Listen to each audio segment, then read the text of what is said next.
Welcome to Old School Sundays. This is your host, Odell. Let's get into some history. Rain slammed against the tin roof of Hell Stadium. The crowd, half in awe, half in disbelief, watched as a young black quarterback walked toward the huddle. Flashbulbs popped, jeers mixed with cheers. And through that storm, one voice cut through the chaos. Number 10, Eldridge Dickey. He wasn't just stepping onto the field, he was stepping into a war over who got to lead. In 1966, at Tennessee State University, Dickey threw for 1,812 yards and 25 touchdowns, leading the Tigers to an undefeated season and a national title. He was poetry in motion, a quarterback so gifted that even his rivals couldn't deny his brilliance. But beneath every touchdown pass and roaring crowd, there was something darker brewing, a question whispered behind closed doors. Could a black man really lead from under center? That question seems to follow every black quarterback that has been documented on this page so far. The same question that would follow Eldridge all the way to the NFL draft and destroy the dream he fought to prove real. Because what happened next wasn't just football history, it was America exposed under the lights. Way before Cordell Stewart or Michael Vick, before the league ever imagined a black man commanding a huddle, there was Eldridge Dickey, or Elder Dickey. Born in Houston, raised in the segregated South, he arrived at Tennessee State University with more than just a golden arm. He brought defiance, swagger, a refusal to bow to limits drawn by someone else's fear. By his sophomore year, Dickey had become the heartbeat of TSU's powerhouse offense. In 1965, he led the Tigers to a 9-0 undefeated record and a black college national championship, launching bombs so precise they looked choreographed. The following season, he elevated to legend. 1,800 yards, 25 touchdowns, and a team that averaged 40-plus points per game while being backed up by a stellar defense. Coaches called Elder the technician. Players said he could see time slow down. Every throw was a statement, every drive was a rebellion. On those HBCU fields, Dickey wasn't just proving he could play, he was proving he could lead, command, and dominate in the most intellectual position in sports. Yet, outside those stadium walls, America was split in two. Reporters questioned his temperament. Scouts whispered he was better suited for another position. And the irony burned, because the man who threw tighter spirals than half the country's pros was fighting a battle that stats couldn't win. He had the numbers, he had the trophies, but soon he'd find out the system had something stronger: control. And that control was waiting for him on draft day. April 1968. The NFL and AFL draft rooms buzzed with anticipation. Reporters smoked cigarettes in the corner while phones rang off the hook. America was watching a new wave of talent rise from its black colleges. And at the top of that list stood a man who shattered every box they tried to put him in: Eldridge Dickey. When the Oakland Raiders selected him 25th overall in the first round, it was history in motion. The first black quarterback ever taken that high, a headline that should have changed everything. But inside the Raiders facility, a different story was being written, one not meant for the cameras. When Dickey arrived, confident and ready to compete, he quickly realized the role he earned was being rewritten. The whispers began almost immediately. He's athletic. Let's try him at receiver. This wasn't evaluation, it was erasure.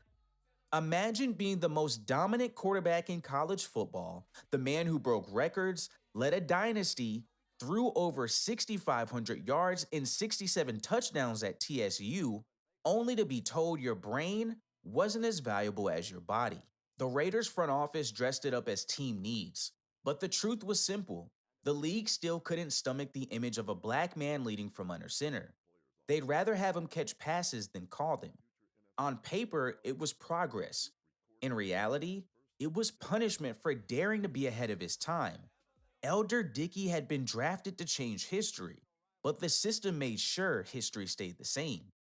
And the real betrayal, the one that broke him, came the moment he stepped onto that practice field in silver and black. Training camp, 1968, Napa Valley heat rising off the grass, helmets clashing, coaches barking orders through megaphones. And there stood Elder Dickey, the first round quarterback who wasn't allowed to throw a pass. Across the field, Another rookie, Ken Stabler, the white, left handed gunslinger from Alabama, took the quarterback reps Dickey had earned. The competition was supposed to be open, fair, but everyone in that camp knew the truth. It was decided before the first snap. Reporters went on record to say Dickey looked sharper, calmer, and more accurate. Even Stabler himself admitted years later that Dickey outplayed him in camp. But it didn't matter. The league wasn't ready for a black quarterback, again. And the Raiders, for all their talk of rebellion and equality, still folded to the unspoken rule.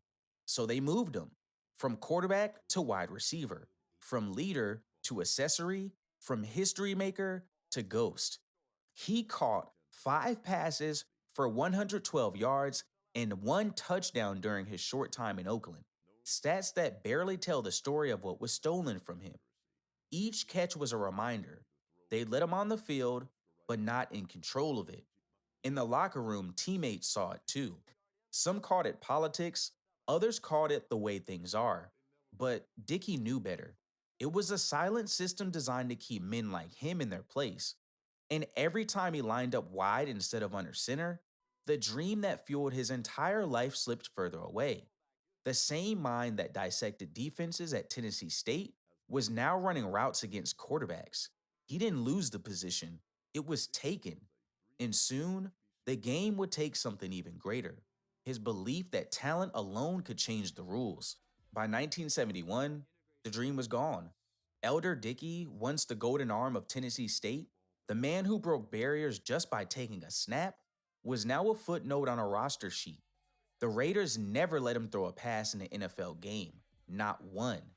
He'd gone from record breaking quarterback to wide receiver, a demotion wrapped in politeness disguised as team fit. His final line: 5 receptions, 112 yards, and 1 touchdown. Numbers that say nothing about the talent behind them or the pain underneath. But behind that pain was a deeper truth. Dickey's story wasn't just about a player being denied opportunity. It was about what happens when a system fears change more than it values greatness. He was supposed to be the future. Instead, he became a cautionary tale for every young black quarterback coming behind him. You could feel his absence in the 1970s. As white quarterbacks like Bradshaw and Staubach became household names, pioneers like Dickey, Marlon Briscoe, and Joe Gilliam were erased. Each had the arm, each had the vision, each was told the same lie: you're not ready. Dickey faded from the spotlight, retreating into silence. The man who once commanded roaring stadiums disappeared into quiet churches and occasional speaking engagements, warning others not to trust a system that had cheered his rise, then buried his name. But history has a way of whispering the truth back into the light. Because every time a black quarterback steps under center today, every time a Lamar Jackson, Jalen Hurts, or CJ Stroud commands the field, they're standing on ground Dickey leveled first. The NFL forgot him, but the position never did. Watch any Sunday broadcast today: Mahomes improvising magic, Lamar dancing through blitzes, Jalen Hurts commanding the huddle like a general, and you'll see Eldridge Dickey's DNA in every snap. What they call dual threat now, Dickey was doing it in 1966, long before the league was ready to celebrate it.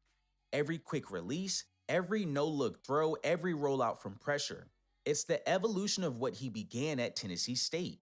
He made it normal for a quarterback to look like him, to play with rhythm and improvisation instead of rigid mechanics. The problem? The league he revolutionized refused to acknowledge the architect. When analysts today talk about leadership, football IQ, or intangibles, those coded doubts trace straight back to that moment in Oakland. Eldridge Dickey had an IQ in the high 130s. He outplayed the competition and was still told to line up at receiver. That wound didn't heal, it just got quieter. Now, 50 plus years later, young stars sign multi million dollar contracts and post highlight reels the world celebrates.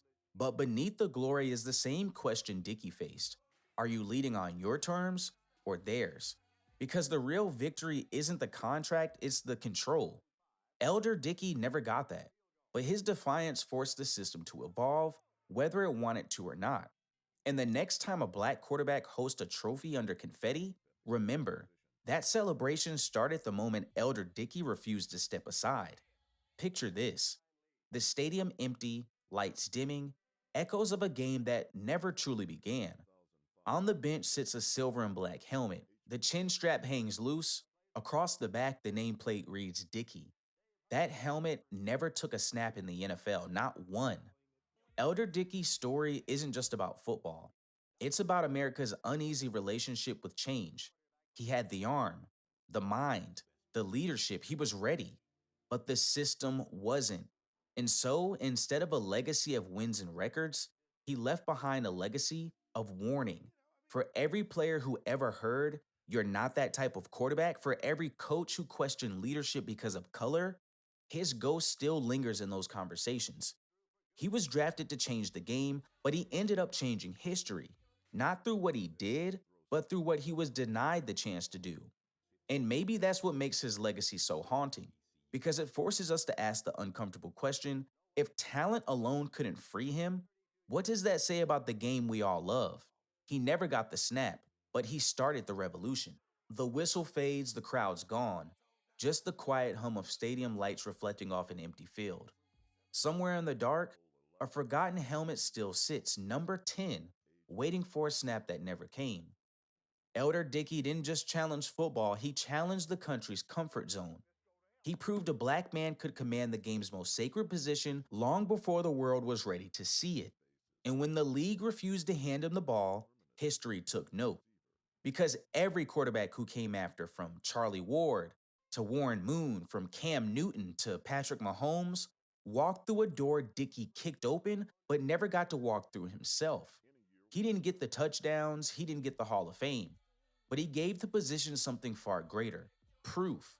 Proof that talent knows no color, proof that courage can rewrite playbooks, proof that the future sometimes comes before its time. Would the modern NFL even exist without men like him? And if the truth of how he was treated came out now, would the league survive it? This is the story they don't tell on highlight reels. This is Old School Sundays. If you remember this era or lived through the glory days, subscribe for more untold NFL legends. Because in football, history never really stays buried.